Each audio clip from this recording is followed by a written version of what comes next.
ஸ்ரீ குருபியோ நமக. பெரியவாச்சரணம். ஹரஹர சங்கர, ஜெய ஜெய சங்கர. நாயன்மார்கள் சரித்திரத்தில் குங்குலிய கலைய நாயனாக தான் பார்த்துட்டு இருக்கோம்.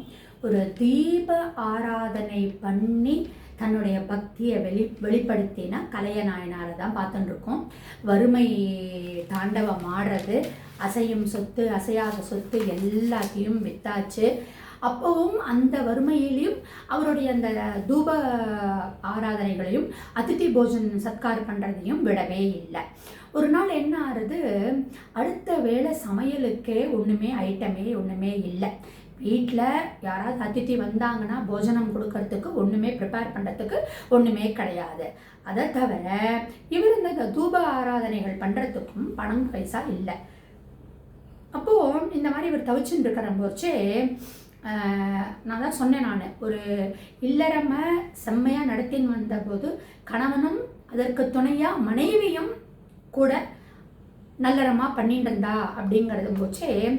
அவன் மனைவி என்ன பண்ணுறா, அச்சோ இந்த மாதிரி வீட்டில் ஒன்றுமே இல்லையே, இப்போ இந்த மாதிரி நம்ம ஒரு அதிதிக்கு நம்ம போஜனம் கொடுக்கணும், இவருக்கு தூபத்துக்கு பைசாக்கு இல்லையே ஒன்றுமே அப்படின்னு சொல்லிட்டு என்ன பண்ணுறா, மஞ்சக்கயிறை எடுத்துட்டு மஞ்சக்கிழங்க கட்டிட்டு அந்த தாலியை கையில் கொடுத்து வீட்டுக்குரிய பொருட்கள்லாம் வாங்கிட்டு வாங்கோ, போஜனம் பண்ணுறதுக்கு ஒன்றுமே இல்லை அப்படின்னு சொல்கிறார்.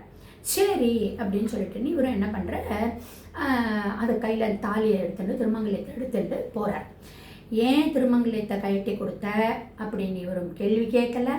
அந்த அம்மாவுக்கும் அதை பற்றி ஒன்றும் பெருசாக நினச்சிக்கல.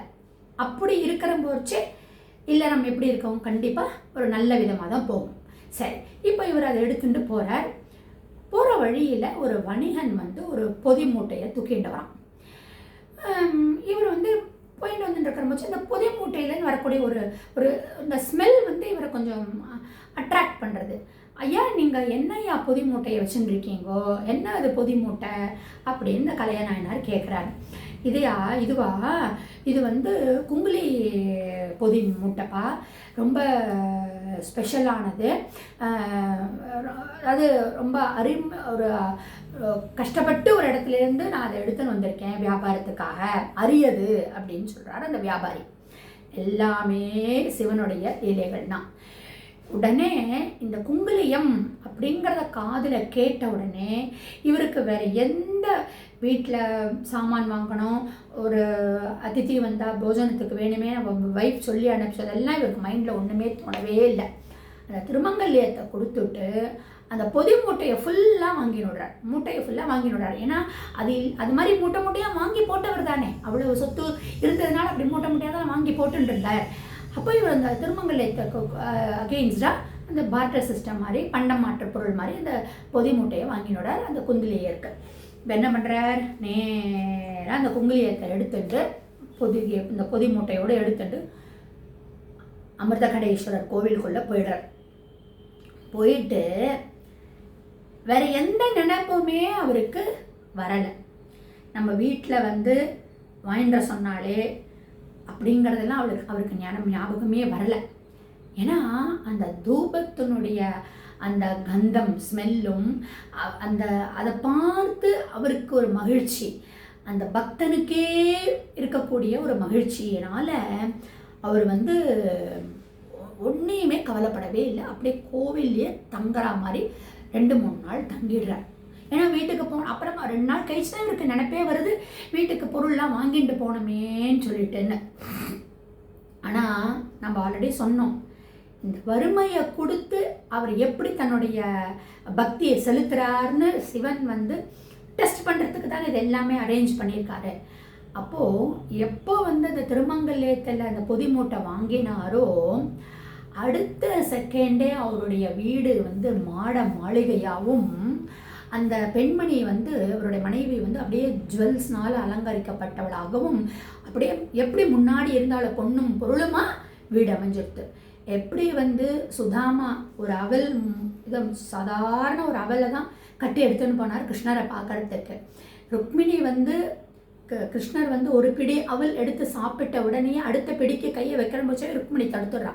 மகாலட்சுமி தடுத்துடுறா. இதுக்கு மேலே ஸ்ரீ கொடுக்க முடியாதுங்கிற மாதிரி. ஏன்னா இவர் எடுக்க ஒவ்வொரு பிடியும் அங்கே குச்சேலனுடைய வீடு வந்து சுதாமாவுடைய வீடு வந்து மாட மாளிகையாகவும் ஆயிடுறது. அது மாதிரி இந்த கல்யாணாயனாரோடது இந்த தூபம் குங்குலிய மூட்டையை வாங்கின உடனேயே அங்கே அவரோட வீடு வந்து பொண்ணும் பொருளுமாக மாறிடுறது.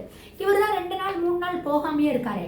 அப்போது அந்த 3ஆவது நாள் 4ஆவது நாள் என்ன ஆகிடுது, இவருக்கு மனசு கொஞ்சம் உறுத்தலாக இருக்குது. சிச்சோ நம்ம அதித்தி போஜனம் நம்ம பண்ணாமல் விட்டுட்டோமே, அந்த தப்பு பண்ணிட்டோமேன்னு இவர் வீட்டுக்கு போகிறார். வீட்டில் போய் பார்த்தா அவருடைய வீடே அவருக்கு அடையாளம் தெரியாத மாதிரி மாட மாளிகையாக இருக்குன்னு உடனே அவள் மனைவி வந்து சொல்கிறான், இந்த மாதிரி என்ன ஆச்சுன்னு தெரியல, அப்படியே நீங்கள் போன உடனேயே ஒரு 10-15 நிமிஷத்துலேயே இந்த மாதிரி ஆயிடுது அப்படின்னு உடனே அஸ்ரீரி ஒலிக்கிறது.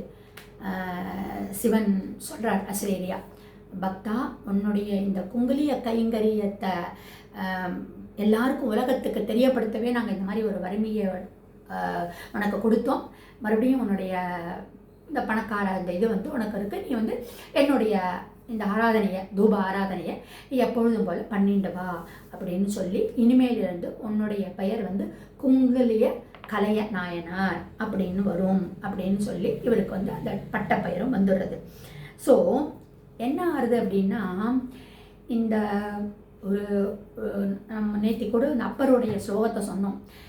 இந்த தூப வழிபாடு எவ்வளவு சிறந்தது அப்படிங்கிறதுக்கு ஒரு எடுத்துக்காட்டாக இவருடைய கலையநாயனாருடைய இந்த குங்கலிய அப்படிங்கிற பட்டப்பயிரே அவருக்கு வந்துடுத்துங்கிறத பார்த்தோம்.